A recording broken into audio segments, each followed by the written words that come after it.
Bueno, gracias Luis, entonces lo dejo en registro para, ¿no? Para darle crédito a Luis que me dijo que no estaba grabando la clase. Gracias Luis.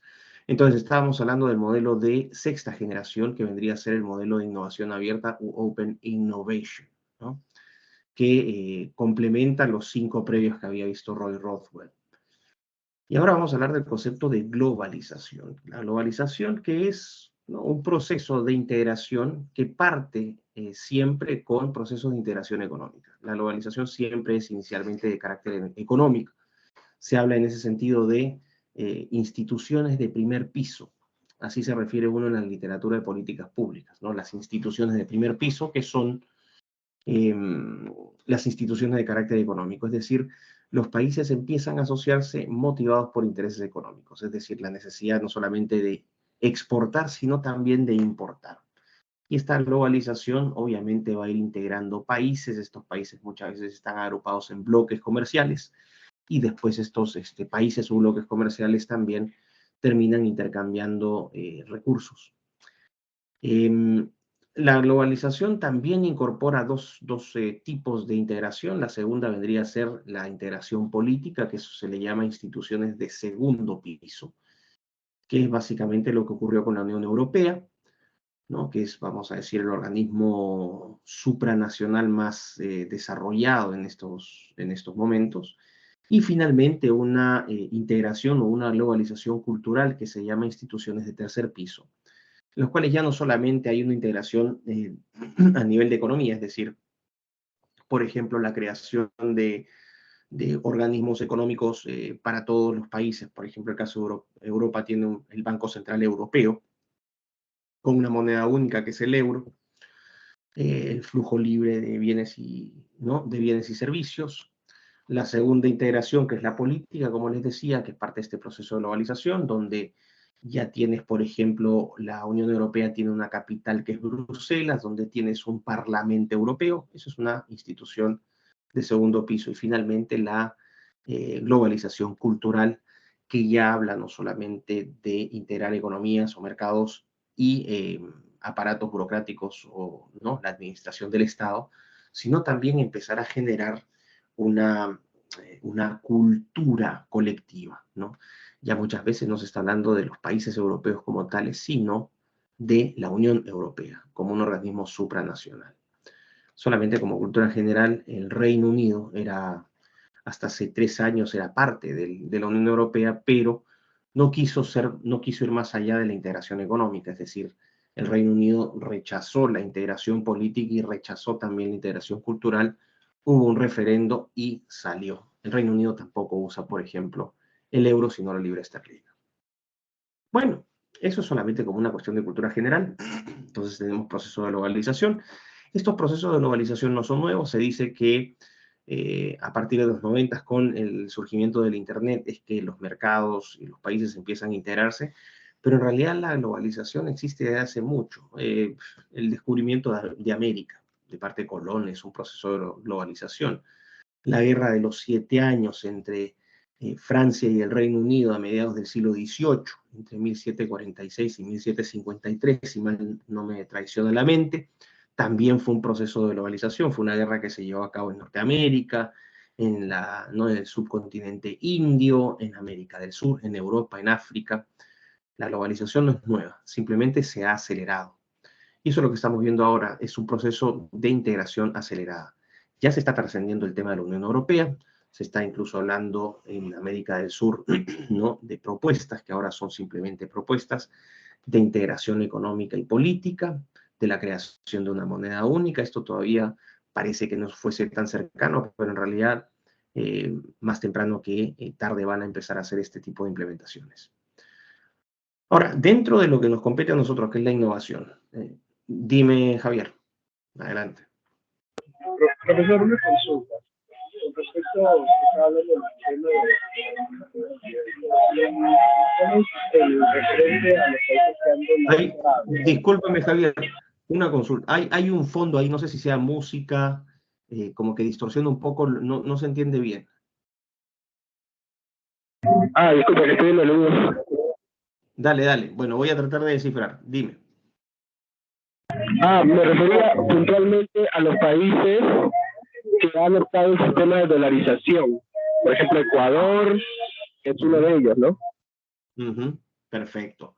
Muy buena pregunta. La dolarización también es un proceso de integración económica, puede ser forzada o no forzada, ¿no? Generalmente ocurre en países donde hay una inflación galopante, ¿no? Donde ya la inflación está descontrolada y la moneda se devalúa constantemente.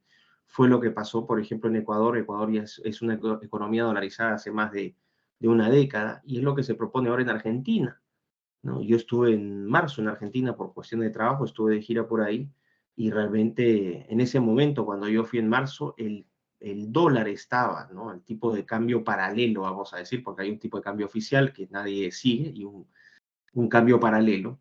En ese momento estaba 385 pesos argentinos un dólar.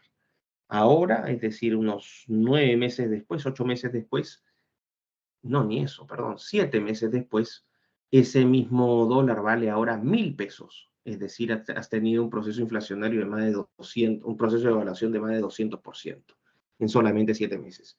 Frente a eso, lo que se propone es dolarizar la economía, porque el dólar, bueno, mantiene su valor, es una moneda más estable. Eh, y, bueno, es una forma también de globalizar. eh, Indirectamente en muchos casos. Pero sí es una buena observación, Javier. Gracias.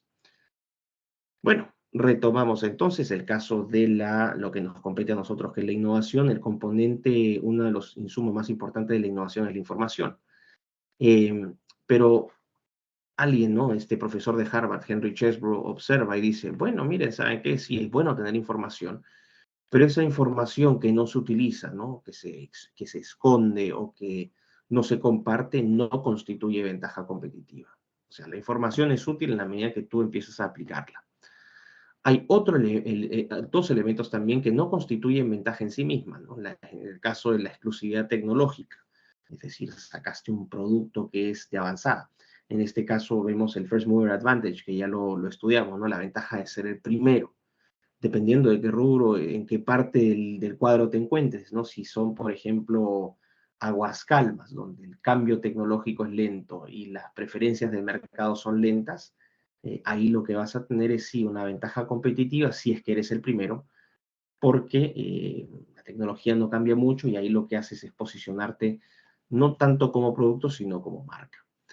Pero ser el primero en algo tampoco te garantiza tener una ventaja permanente. Y la otra también es la propiedad intelectual, es decir, yo invento algo, lo protejo esa propiedad intelectual mediante una patente, pero la patente en sí no me da ninguna utilidad, solamente es cuando yo esa invención la pongo, ¿no? Le agrego valor, la difundo, la promuevo y la gente la adopta, es decir, cuando esa invención se transforma en innovación, es recién ahí donde nosotros vamos a tener una ventaja.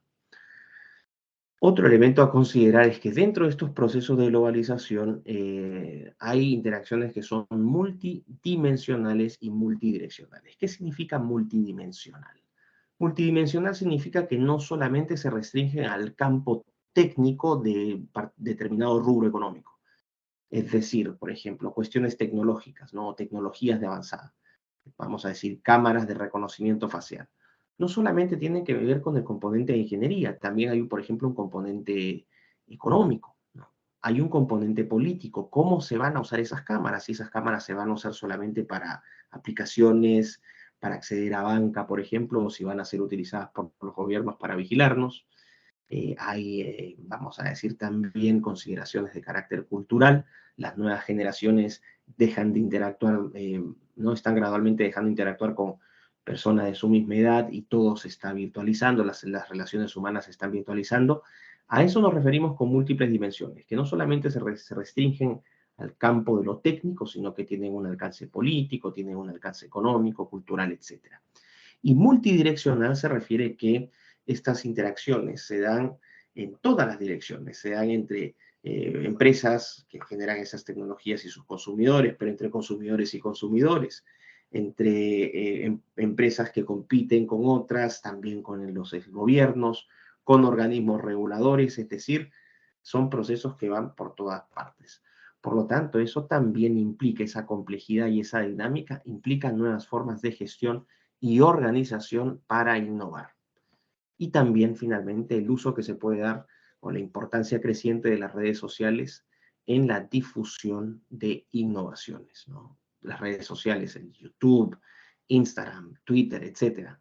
Pero también plataformas, ¿no? de crowdfunding, ¿no? Como Indiegogo, como vamos a decir Patreon, etcétera. Las redes sociales hoy son plataformas indispensables para difundir innovaciones. Así que tenemos este marco general, ¿no?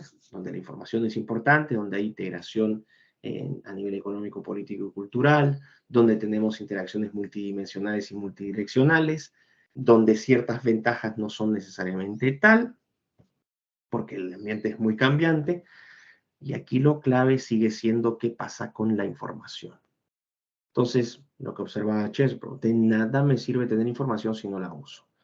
Y antes, si la filosofía era, ¿no? Cuida tu propiedad intelectual, cuida tu información, no la compartas. Lo que Chesbrough está diciendo, no, vamos a romper ese paradigma y la información que tengan las empresas vamos a empezar a aplicarla, a compartirla o a venderla. Es aquí donde entra la idea de innovación abierta. Y aquí lo define Henry Chesbrough en esta, ¿no? Es la combinación de ideas internas, es decir, dentro de una empresa, y externas, aquellas que se generan fuera de una empresa, y también la combinación de mercados internos, los mercados domésticos y mercados internacionales o externos, para desarrollar nuevas tecnologías. Entonces, ya lo importante aquí es que Chesbrough dice que las empresas dejen de cuidar su información y dejen de protegerla, de ocultarla, ¿no? Que dejen de actuar también a nivel local y que esa información la compartan con colaboradores que pueden ser otras empresas incluso, ¿no? Y también que expandan mercados para desarrollar nuevas tecnologías. ¿Por qué? Porque la innovación finalmente es una tarea fundamentada en la colaboración. Y Chesbrough acuña esta frase, ¿no? Que dice, proudly found elsewhere. Eso es en inglés, que significa orgullosamente encontrado en otra parte. Significa que no solamente ya se siente orgullo por encontrar una idea que se ha generado dentro de una organización, dentro de una empresa, sino que esas empresas también deberían sentirse orgullosas de haber encontrado las ideas en otras empresas o en otros lugares, en organizaciones que son externas. ¿Cuáles son los principios de la innovación abierta y por qué funcionaría la innovación abierta? La primera es, no necesariamente tienes que abrirte, por eso se llama innovación abierta, ¿no? Abres tu empresa al mundo. Es una innovación abierta y los principios son, en primer lugar, que no, tú no cuentas siempre con los mejores recursos humanos, con los más talentosos. O sea, no siempre los mejores trabajan para ti. Google, por más dinero que tenga, Meta, por más plata que tenga, Amazon, Microsoft, estoy citando a los gigantes tecnológicos, por más recursos que tengan, estas empresas, ninguna de ellas ha reclutado a los mejores trabajadores. Es decir, no todos los más capaces trabajan para ti. Por lo tanto, vas a tener la posibilidad de que ideas brillantes sean generadas en otro lugar. Es como los equipos de fútbol.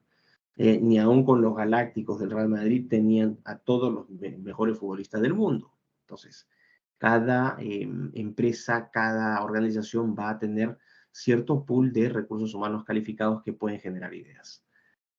La segunda, las ideas externas, es decir, las que encuentras afuera, ayudan a crear valor, pero las internas, sobre todo aquellas que surgen mediante actividades de investigación y desarrollo, también son necesarias.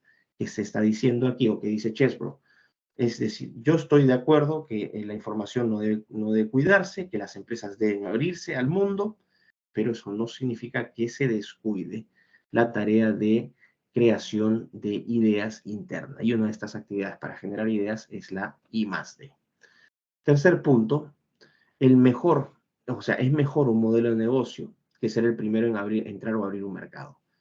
Lo que mantiene sostenibilidad en un modelo de innovación abierta no es tanto ser el first mover advantage o la ventaja de ser el primero en algo. No. El modelo de negocio que tengas es lo que va a determinar tu éxito.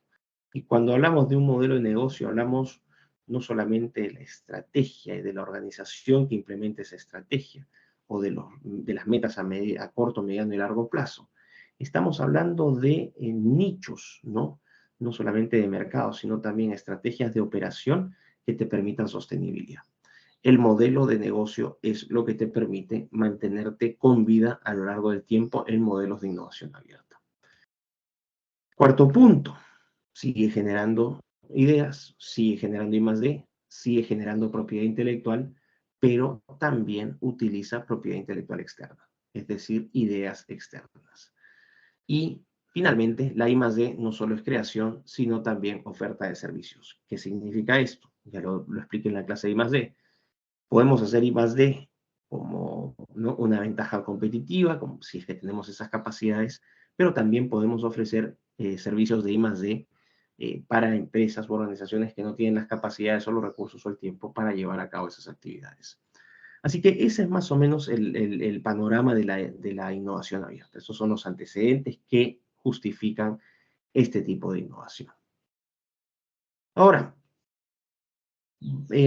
quiero que recuerden un poco también la tercera clase o el tercer módulo, que fue el modelo de TID y Besant, ¿no? El modelo de gestión de la innovación, que era búsqueda, selección, implementación de recursos, perdón, facilitar los recursos, implementar y búsqueda. Paralelo a eso iba la organización y la estrategia. Para el desarrollo de nuevos productos dentro de este concepto de innovación abierta, es decir, de empresas porosas abiertas al mundo, más que la aplicación de técnicas y las capacidades tecnológicas, es muy importante la organización. Y ya vamos a ver por qué. En la organización de una empresa es básica, es decir, tú en una empresa clásica vas a tener una gerencia general, vas a tener subgerencias, una subgerencia de finanzas, de marketing, de logística, de producción, de prototipos, etcétera. Pero aparte de esa estructura, lo que tienes que agregar son los famosos gatekeepers. Así se llaman en la literatura, ojo. Ahí así lo van a encontrar incluso en la literatura en español. Las empresas deben tener gatekeepers. ¿Qué significa gatekeeper? Gate es reja o entrada y keeper es cuidador. Son cuidadores de entradas, es la traducción literal. Pero en realidad lo que hace alusión a esto de los gatekeepers es que dentro de una organización, dentro de las subgerencias y entre las subgerencias, debes tener personas que tengan la capacidad de no solamente descubrir, vamos a decir, canalizar ideas dentro de la empresa, sino que sean personas que tengan la capacidad de ir vigilando el entorno externo, que vayan echando el ojo a lo que están haciendo otras empresas, lo que están haciendo gobiernos, lo que están haciendo las universidades, y que sea capaz esta persona de captar ideas, incorporarlas a la organización y que la organización ya establecida las empiece a implementar. Es decir, que aplique el modelo de TDB Santo original. Este es, y aquí en general, esta es la clave, ¿no? Cuando uno dice está tratando de buscar trabajo, ¿no? ¿Y qué clase de trabajo tienen estos gatekeepers? Estos gatekeepers, estas personas con esta visión interna y externa, son los que mejor ganan o los que más ganan dentro de una empresa, porque no solamente son personas que son muy competentes en su campo de especialización, sino que tienen una visión general. No solamente ven el árbol, sino que también son capaces de ver el bosque. Por eso les decía, vayan revisando un poco de política, vayan revisando un poco de economía. Esta gente está capacitada para ver el panorama. Para la innovación abierta es indispensable tener un panorama muy amplio del mundo, de las cosas, de los campos de acción, de estudio, etc. Y los gatekeepers lo que van a hacer es, dentro de estas organizaciones, van a, vamos a decir, coordinar entre sugerencias, entre unidades o departamentos de esa empresa para ir canalizando ideas internas y también externas. El problema es que estas empresas, y sobre todo en países en vía de desarrollo como el nuestro, ¿no? Son empresas que están estructuradas y organizadas para operar, es decir, para que sean eficientes en cuanto a la logística, en cuanto al marketing, en cuanto a los recursos humanos, pero no son empresas que están preparadas para innovar. ¿Por qué? Porque carecen muchas veces de estos gatekeepers, de estos agentes dentro de la empresa que son capaces de integrar cosas porque tienen una visión amplia. Acá en el Perú no hay muchos gatekeepers porque para ser un gatekeeper tienes que tener una formación muy, muy amplia. Entonces, operan bien, pero no innovan. Para ello, entonces, para empezar a revertir esta situación, lo que tienes que empezar es a armar equipos de trabajo. Tienen que ser equipos funcionales, es decir, especializados en determinados campos de acción de la empresa, pero también funcionalidad cruzada. Es otra forma de mencionar los gatekeepers, personas que sepan integrar funciones entre diferentes unidades o departamentos de una empresa. ¿Ok? Ahora, obviamente, y como lo vimos también en el modelo de TD Besant, generar nuevos productos y servicios, es decir, innovar, es un proceso gradual, muy costoso, es decir, tiene altos costos hundidos. Es un proceso que no tiene el éxito garantizado y es un proceso que demanda mucho tiempo y sobre todo compromiso político. ¿Qué quiere decir esto? Que la gerencia, los departamentos que están liderando ¿no? el lanzamiento de un nuevo producto y servicio, apoyen no solamente con recursos, sino también políticamente. Es decir, que comuniquen a las otras áreas de la empresa cuáles son las prioridades y qué es lo que se va a hacer. Por lo tanto, bueno, eso va a ser más o menos lo que van a hacer. ¿Qué otra función tienen los gatekeepers? Ellos gestionan los proyectos. ¿Por qué? Porque si bien tú como empresa no vas a poder controlar todas las variables, ¿no? Mientras más grande la empresa, obviamente más variables puedes controlar porque tienes más recursos. Pero vamos a ponernos en el caso de pequeñas y medianas empresas que no tienen todos los recursos. Es indispensable que se estructure la gestión de proyectos. Y nuevamente, para esto es muy importante traer a los gatekeepers. ¿Qué etapas hay para la generación de un producto? Bueno, acá van a encontrar una especie de déjà vu también con el modelo de TD Besant. Lo primero que hay que hacer es generar el concepto. Esto es como la parte de buscar. Ojo, esto que les estoy explicando aquí es lo que plantea Henry Chesbrough en su aporte académico sobre la innovación abierta. O sea, de alguna manera, Henry Chesbrough copia lo que han hecho TID y Besant, ¿no? Entonces él dice, para generar productos hay ciertas etapas. La primera es generar el concepto, es decir, identificar oportunidades mediante un enfoque, puede ser market pull, es decir, escuchando la demanda o vigilando desde el lado de la demanda, qué es lo que quiere la gente, ¿no? El market pull es el mercado jala, o también science push. Muchas veces las empresas se atreven sin consultarle a los consumidores, lanzan un nuevo producto y servicio que no ha sido solicitado, pero con la esperanza de que puedan crear una nueva necesidad. Así que eso lo primero que hay que hacer es identificar las oportunidades, determinar qué enfoque se va a tener, si es que la empresa lo lanza o si es que se está eh, monitoreando las preferencias de la demanda y a partir de eso generar un concepto. Segundo, una vez que has generado el concepto, vas a seleccionar el proyecto. Es decir, varios conceptos pueden tener el potencial de convertirse en proyectos. Aquí entraríamos a la parte de selección. Recuerda, tenemos varias opciones, tenemos que descartar aquellas que sean económicamente menos viables, aquellas que por limitaciones de tecnología o de recursos humanos no podamos realizar, aquellas que por cuestiones de costos podamos tercerizar, es decir, tenemos que ir seleccionando proyectos, aquellos que se alineen mejor con las estrategias de la empresa, con la ética de trabajo, con la cultura de esa empresa, etc. Acá lo que se tiene que hacer es, dado que el modelo de innovación abierta es un modelo de colaboración, lo que Chesbrough dice es, tratemos de evitar jerarquías verticales, es decir, generemos interacciones horizontales, estructura corporativa horizontal.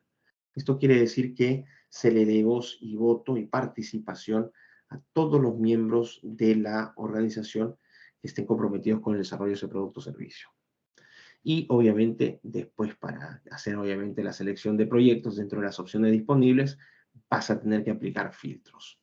Y un filtro de primer nivel o el primer filtro que se van a tener que, ¿no? por el cual van a tener que pasar las diferentes alternativas es determinar el tipo de productos, es decir, el portafolio de productos que van a ser desarrollados y los recursos que se van a asignar para la implementación de ese desarrollo de esos conceptos, de esos productos. Tercer nivel viene a ser el desarrollo del producto, que vendría a ser en un modelo de TD Besant, vendría a ser implementar los recursos o facilitar los recursos e implementar la estrategia, ¿no? O sea, facilitar recursos e implementar. Y aquí lo que se hace, se pone en práctica. Se eligió el proyecto, se eligieron los proyectos y se ponen en práctica, se empiezan a desarrollar. Y finalmente, comercialización y monitoreo de un producto. Chesbrough está aquí haciendo alusión a la captura de valor, ¿no? Una vez que se implementa, ¡pum!, se lanza captura de valor. Y aquí entra el trabajo muy, muy importante, lo que es la mercadotecnia o el marketing, el desarrollo entre la empresa y sus clientes o consumidores. Un ejemplo concreto de esta relación entre empresa y consumidores es, por ejemplo, ¿no? Hay clientes que están en las bases de datos de las empresas que son advanced users, así se les llama, ¿no? Usuarios avanzados. Entonces las empresas se ponen en contacto directamente con estas personas y les pasan los productos o les pasan los servicios para que estos clientes, ¿no? Den sus opiniones, que den sus recomendaciones sobre qué cosas se pueden mejorar, qué cosas se pueden, ¿no? Optimizar. Y para eso es importante esa relación entre la empresa y estos advanced users, usuarios avanzados, que permiten a la empresa recibir información importante sobre cómo mejorar su producto y servicio. Fíjense que aquí está el concepto ya aplicado de innovación abierta. Estos clientes o estos consumidores no son trabajadores de la empresa, pero la empresa mira hacia afuera, interactúa con estos clientes para que estos clientes les den información valiosa que pueda mejorar su producto o servicio. Aquí estamos entonces en una representación gráfica de lo que les acabo de decir, en lo que Chesbrough señala el proceso de stage gate. Stage es etapa y gate es puerta, es decir, es, vamos a decir, la etapa a lo largo de las puertas, que son los diferentes filtros por los cuales va a tener que pasar, ¿no? Una idea hasta convertirse en una realidad. Y si se fijan, es muy similar al modelo de TD Besant, pero aquí está representado gráficamente. Fíjense al lado, no sé si van a ver mi mouse, donde lo estoy poniendo, si alguien me confirma. ¿Están Sí, viendo sí se puede dónde ver. estoy? Sí se ve, Sí se puede ver. perfecto. Okay. Muy bien. Entonces aquí estamos, ¿no? Tenemos esta parte que es proceso, diferentes procesos, etapa 1, 2, 3, 4, 5. Market Research Input, que es el feedback o la retroalimentación que va a dar el mercado, es decir, los clientes o los usuarios o los potenciales compradores de ese producto o servicio a lo largo de cada una de las etapas. Y finalmente, aquí si se fijan en estos rombitos, puerta 1, 2, 3, 4, 5, todo esto es dentro de la empresa, ojo, todo esto es dentro de la empresa. Son los gatekeepers, son estas personas que les digo que tienen la responsabilidad de elegir qué ideas van adelante, se transforman, qué conceptos se transforman en proyectos, y para cada etapa hay un gatekeeper. Es decir, tú el gatekeeper número 1 puede aceptar una idea, pero quizás a nivel del gate 4, para lo que sea, ¿no? El desarrollo del producto, pasar a la validación, acá hay un filtro y diga, acá no va más este producto o este servicio, lo cancelo. ¿Ok? Es decir, cada filtro es independiente de los anteriores. ¿Ok?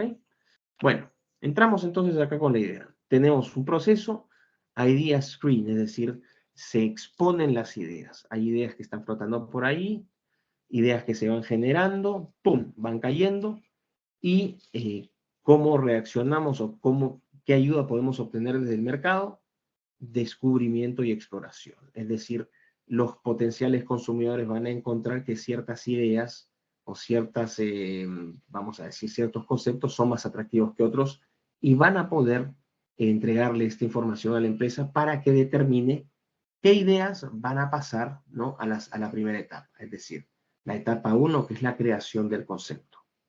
Entonces, seleccionamos un montón de ideas y en esta etapa 1, gracias al Gatekeeper 1 que filtra cuáles van a pasar, se va creando el concepto. ¿Qué significa esto? Antes de desarrollar un producto tiene que haber un concepto, pero este concepto no solamente es una descripción simple de ese producto o servicio, sino que tiene que ver también, ¿no?, con el propósito que se tiene con ese producto y servicio, cómo ese producto y servicio se alinea con los valores, la cultura corporativa de esa empresa, eh, si es que tiene, obviamente, si es que está alineada también con requerimientos que son externos, requerimientos públicos, de reguladoras, etc. Bueno, Entonces, pasamos de las ideas a esta etapa que es la creación de conceptos. Después de la creación de conceptos, estos van a ser, vamos a decir, contrastados o evaluados por los usuarios avanzados, ¿no? Los clientes avanzados, los clientes potenciales, y se va a recibir un feedback y va a decir, bueno, estos conceptos son más atractivos que estos, vamos a dejar acá algunos, unos no van a pasar. Un momentito.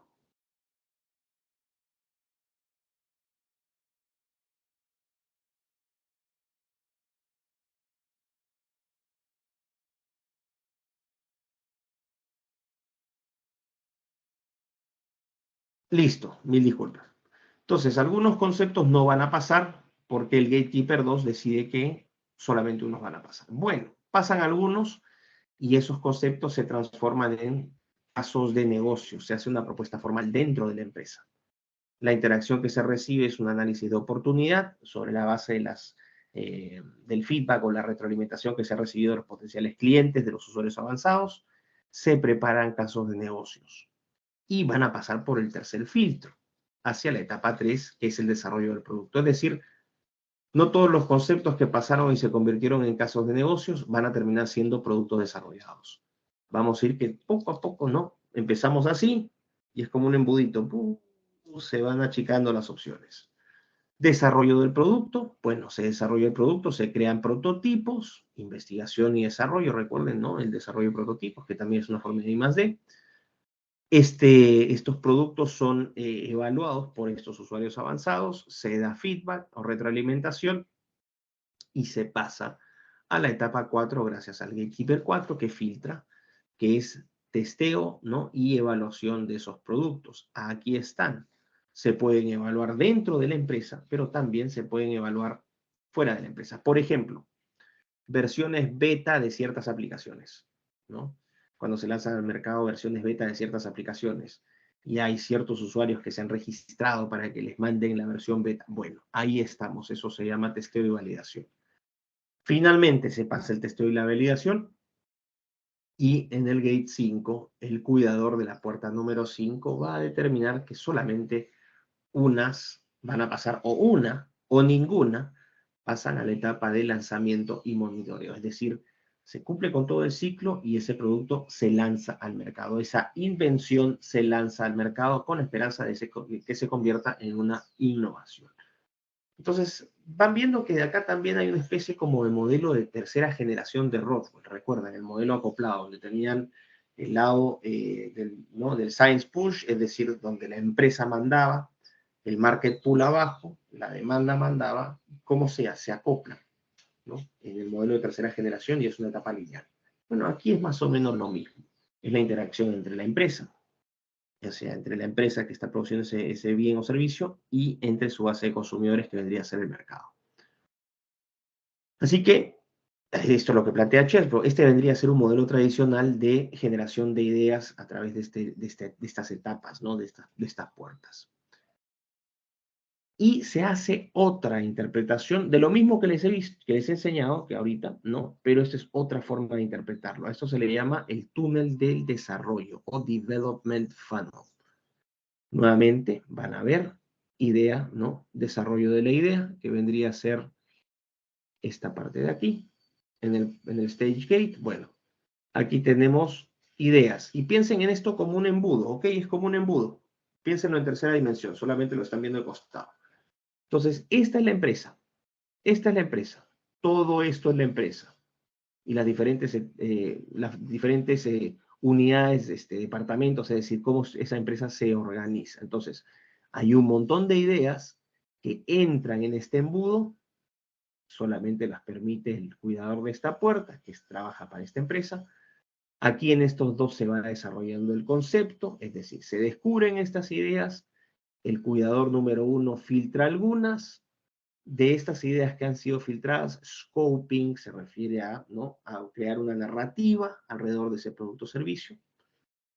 Este scoping va a dar paso a una selección en la puerta 2, solamente algunas van a ser desarrolladas como negocios, ¿no? Caso de negocios.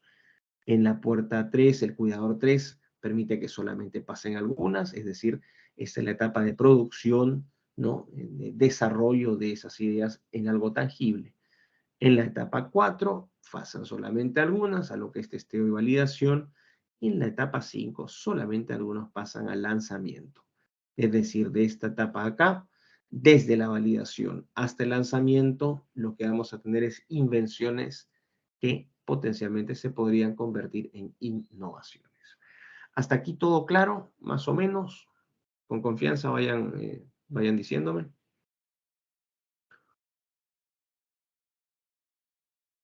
Ok, asumo que todo está bien, si es que no se han dormido. Y ¡pum! Miren esto. Ahora sí, aquí está. Dale, Javier, dime. Profesor, consulta. En la mayoría de modelos de negocio, entonces, tanto en las primeras fases es donde se ve la etapa de si el proyecto puede ser rentable o mejor dicho, óptimo, porque bueno, en el segundo cuadro, más que el lanzamiento veo los signos de dólar, o sea que ya genera la rentabilidad, pero en los primeros es donde muchos de los proyectos de innovación es donde declinan, ¿no? No entendí mucho, pero básicamente me estás diciendo si en estas etapas de acá del desarrollo del concepto es donde se definen las innovaciones. ¿Eso es lo que me estás preguntando? Claro, es donde los proyectos de innovación, en donde los proyectos de innovación tienen más sí, es como que, por ejemplo, ¿no? Se genera una idea de innovación, de una tecnología nueva. Entonces, tanto en esas primeras etapas es donde como usted menciona, ¿no? O sea, de estas ideas se hacen los filtros y todo lo demás, pero ahí es donde la mayoría de los proyectos son decliven, pues no, o sea, son muy pocas las tecnologías que progresan a los siguientes desarrollos. Así es. Muy bien, gracias, Y a Javier. lo Ya que entendí. Sí, no, lo puede entendí tardar perfecto. hasta a meses o hasta años, creo, ¿no? Así es. Gracias por hacer esa. Efectivamente, acá en la representación se ve un montón de proyectos. En la vida real no es que necesariamente sean tantos. En realidad son muchas menos las opciones o las ideas que terminan transformándose en conceptos, después en casos de negocios y después terminan siendo producidas y validadas. Esto es una representación. De aquí, vamos a decir, desde la etapa de la puerta 0 a la puerta 2, pueden pasar, dependiendo del rubro, hasta 2, 3 años. En sectores de alta tecnología no se pueden dar ese lujo. Este proceso, ¿no? Del desarrollo del concepto para después desarrollar el caso de negocio, son mucho más acelerados. En sectores de alta tecnología, donde las aguas cambian rápido, de la puerta 0 a la puerta 5, el procedimiento tiene que hacerse en cuánto? 6 meses, 8 meses, ¿no? En sectores de farma, por ejemplo, química y farmacia, de la puerta 0 a la puerta 5 puedes tardar de 10, 15 años. Depende mucho del rubro. Así que la duración es muy importante. ¿Cuánto tiempo tienes para innovar? Y obviamente la inmensa mayoría de eh, innovaciones y la posibilidad de que sean innovaciones se dan en estas dos primeras etapas, lo que es el desarrollo del concepto. La gran cantidad de proyectos mueren en estas dos etapas. ¿Ok? Y launch, ahí ustedes van a ver las diferentes denominaciones, significa que esa es la etapa donde se espera capturar valor, generar rentabilidad, que finalmente esa invención se transforme en una innovación. Esa es una representación del mismo túnel de desarrollo, pero en tercera dimensión. Fíjense, y por eso se llama innovación abierta, es como una especie de embudo, y la empresa tiene poros. Se fijan acá, hay una especie de poros, y en esos poros van a tener una serie de interacciones. Van a tener primero base tecnológica interna, esta parte de aquí, cuál es el stock de tecnología con el cual cuenta la empresa. Base tecnológica externa, es decir, toda la tecnología que puede ser utilizada desde proveedores, desde competidores que pueden transformarse en colaboradores, desde organismos estatales que pueden prestar esa tecnología. Pero tienes que combinar la base tecnológica interna y externa. Otro elemento a considerar, ¿no? ¿Cuál es nuestro mercado? ¿Hacia dónde apuntamos nuestros productos y servicios? ¿Cuál es el mercado de la competencia?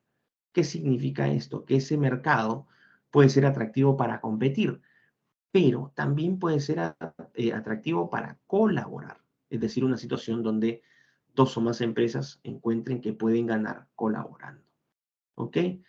Y finalmente, ¿cuál es nuestro mercado actual o cuáles son nuestros mercados actuales? ¿Hacia dónde apuntan los productos y servicios que se están filtrando en las diferentes etapas de ese proceso, de ese proceso de generación de productos y servicios? Pero lo importante aquí es, miren la estructura, este embudo, ¿no? Este embudo con estos poros y las diferentes etapas que se van dando a lo largo del proceso de generación de innovaciones. Quiero que vean, no sé si puedan ver este video, lo voy a poner. Es un video que está en inglés, no sé si todos sepan inglés, pero no se preocupen. Las imágenes son muy claras, es un video que dura más o menos 4 minutos. Para quienes no lo entiendan, no se preocupen, vean las imágenes y van a entender la dinámica. Y si no lo entienden, después yo se los explico. ¿Ok? Pero vamos a ver esto. Eh,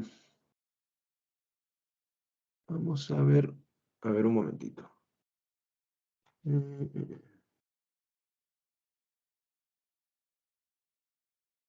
Share.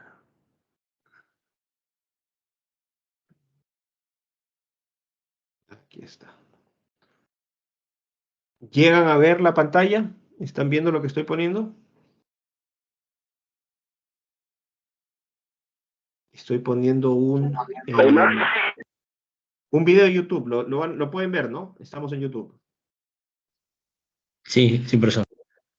Perfecto. Ok, entonces quiero que vean este video y después vamos a la explicación, ¿ok?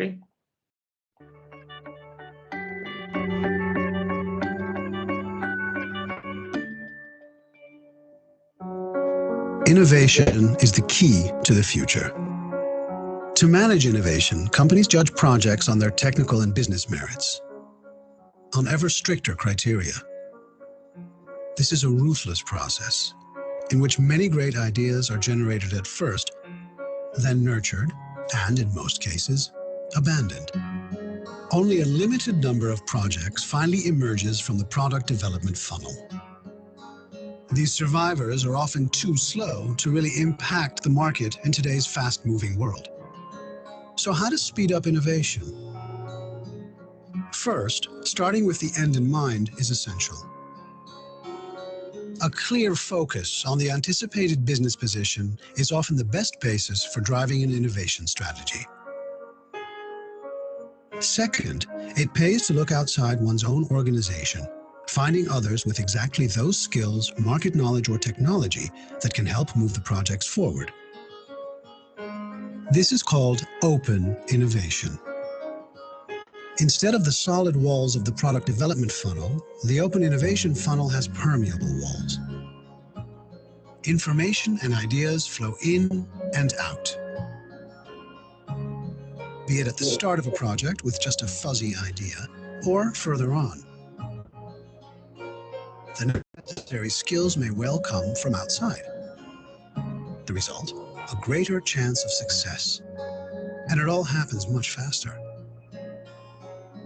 There are lots of ways to accelerate innovation through this open mindset. For instance, by collaborative research with universities, scientific institutes, suppliers, customers, and even peer companies. Licensing in is another vital aspect of open innovation in gaining access to intellectual property generated by third parties and accelerating product development. Why reinvent the wheel? Spinning in is the art of identifying fitting products or PMCs in other companies. An added advantage is that this way, teams of very knowledgeable people are brought into one's own organization. Then there is venturing. Investing money in companies active in the core fields of interest is a good way to explore new markets and technologies, and an excellent starting point for advanced strategic relationships. And one can go beyond that by teaming up with complementary businesses to form a joint venture, or even acquiring entire companies. By merging two successful organizations, the sum will generally be more than the parts. The key to these processes is intellectual asset management. Patents, trademarks, and other intellectual property rights protect products, technologies, and services. They're the best bargaining chips and are key in value extraction at the negotiating table. In a fast-changing world with huge challenges, innovative speed is crucial. Technologies, patents, and innovations that appear less strategic to one company can be vital to another. Proudly found elsewhere. That's the new mantra of open innovation. Take pride in collaboration and partnering. Together, we can make things happen. Open innovation, the fastest way to a better, brighter world. For people today and generations to come.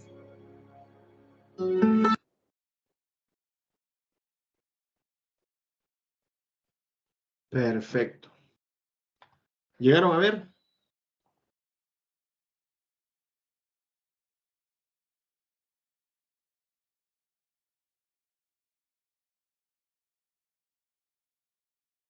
Repito, ¿llegaron a ver? ¿Alguien que me conteste?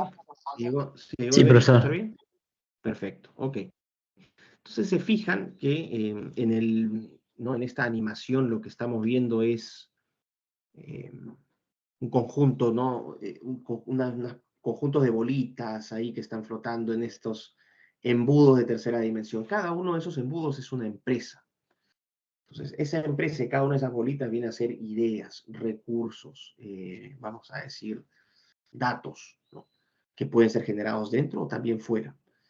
Y en este entorno, entonces, de estos embudos, como antes funcionaba, era el famoso túnel de desarrollo, el Development Funnel, ¿recuerdan? Era un túnel de desarrollo, era una empresa, pero no tenía estos poros como se tiene en el caso de esta representación, donde ustedes van viendo que las ideas van ingresando desde la parte de atrás de ese embudo, pero también van entrando y saliendo a lo largo del embudo, es decir, ahí está la innovación abierta. El túnel de desarrollo genera estos poros, se abren estos poros para que puedan entrar y salir ideas. Entonces dice, ¿no? Y acá tomé algunas anotaciones, de que la innovación es una tarea netamente de colaboración y que es necesario abrir estos poros. ¿Cómo se puede hacer? Bueno, compartiendo, por ejemplo, propiedad intelectual a través de las licencias. Uno puede licenciar ciertos procedimientos, ciertos productos a otras empresas. Las famosas marcas registradas también son una forma de, una expresión de innovación abierta. Los spinning ins, que es, ¿no? Los gatekeepers de ciertas empresas están viendo qué están haciendo otras empresas y de repente distinguen que una empresa competidora está desarrollando un producto o un servicio interesante y quizás esa empresa competidora no tenga ciertos recursos. En la competencia sí tiene y finalmente la competencia colabora y se forma un nuevo producto o servicio. También los ventures, ¿no? Es decir, gente que tiene dinero u organizaciones que tienen dinero y que financian a estas pequeñas empresas que están empezando a aplicar estos modelos de innovación abierta y que tienen conceptos de proyectos interesantes o casos de negocios interesantes y apuestan por esa empresa y financian. Ahí también hay innovación abierta. Otro ejemplo de innovación abierta son los mergers and acquisitions, es decir, se pueden fusionar, ya estas empresas dejan de competir y finalmente se fusionan y se transforman en una gran empresa. El caso, por ejemplo, en la industria de los libros, ¿no? HarperCollins, eran dos empresas distintas y terminaron fusionándose. Así que ahí ustedes van a ver ejemplos de innovación abierta. Y obviamente al final, cuando sale el ejemplo, ¿no? No solamente es un embudo o una empresa, sino que hay un conjunto de embudos u otras empresas donde van fluyendo ideas de una y otra parte. Ese es el concepto de innovación abierta que se plantea Henry Chesbrough, ¿ok? Así que, bueno, vamos a dar unos minutos de descanso, nos veríamos más o menos en 10 y vamos a ir con otro par de cositas más que quiero explicarles ahora, que tiene que ver con los servicios también, la innovación en servicios y la idea de la curva de adopción de innovaciones, ¿ok? Que tiene que ver con eso el túnel de desarrollo. Así que nos vemos en unos minutitos.